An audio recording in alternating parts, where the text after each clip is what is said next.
Alors, la loi du 11 février 2005, c'était déjà une attente formidable pour les familles, dont je faisais partie.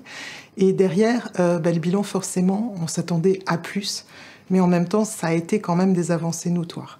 Alors, au niveau professionnel, il y a eu la création du FIPHFP, l'obligation d'emploi de 6% avec la collecte de fonds dans l'administration, qui a mis en place toutes ces mesures, toutes ces conventions employeurs.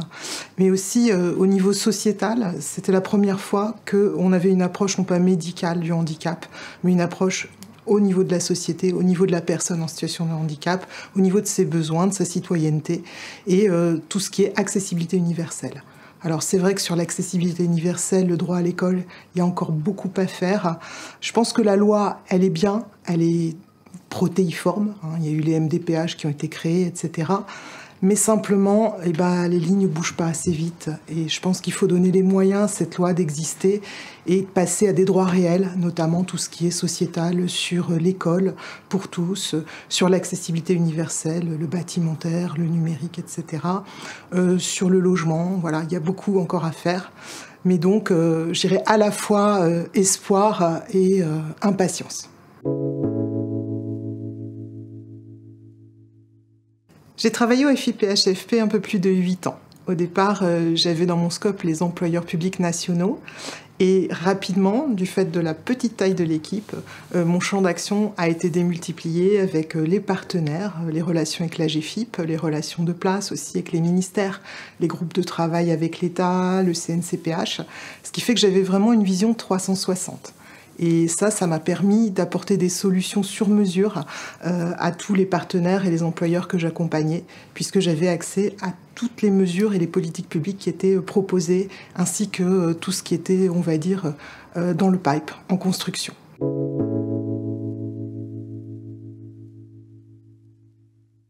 Les partenariats avec les ministères sont des conventions employeurs et les partenaires nationaux sont plus des leviers pour démultiplier l'action du FIP. Donc les relations employeurs, c'est une façon de motiver un ministère à recruter, maintenir en emploi des agents en situation de handicap dans une convention qui dure 3 à 4 ans, avec un budget pour des actions d'insertion, de maintien en emploi, d'accessibilité numérique, de communication. Et derrière, un bilan avec des engagements matériels de recrutement. À l'époque de la création du FIP, les employeurs nationaux étaient déjà très volontaires et pour certains très engagés dans les politiques handicap structurées. Les premières conventions, par exemple avec le ministère de la Justice ou la CNAV pour l'assurance vieillesse ou encore Pôle emploi, montrent à quel point il y avait déjà une maturité, une réflexion. Quand j'y pense, la CNAV a rapidement atteint les 6%, Pôle emploi est je crois maintenant à 12%. Et cette structuration, je l'ai vue monter petit à petit, notamment il y a eu tout ce qui est l'obtention des labels égalité, diversité aussi dans les ministères. Cette structuration avec les plans triennaux handicap qui sont adossés aux conventions FIPHFP, qui d'un côté sont des négociations avec les partenaires sociaux internes au ministère par exemple, et en parallèle, adossé à ce plan triennal, une convention FIPHFP. J'ai vu des évolutions avec les relations dans mes partenaires, forcément, parce qu'on a construit ensemble et on a accompagné ensemble aussi les politiques publiques et la naissance de nouvelles politiques publiques. Je pense par exemple à l'emploi accompagné. Le FIPHFP était un peu novateur parce qu'il l'a proposé à son catalogue avant que la loi ne le propose dans les années 2016-2017.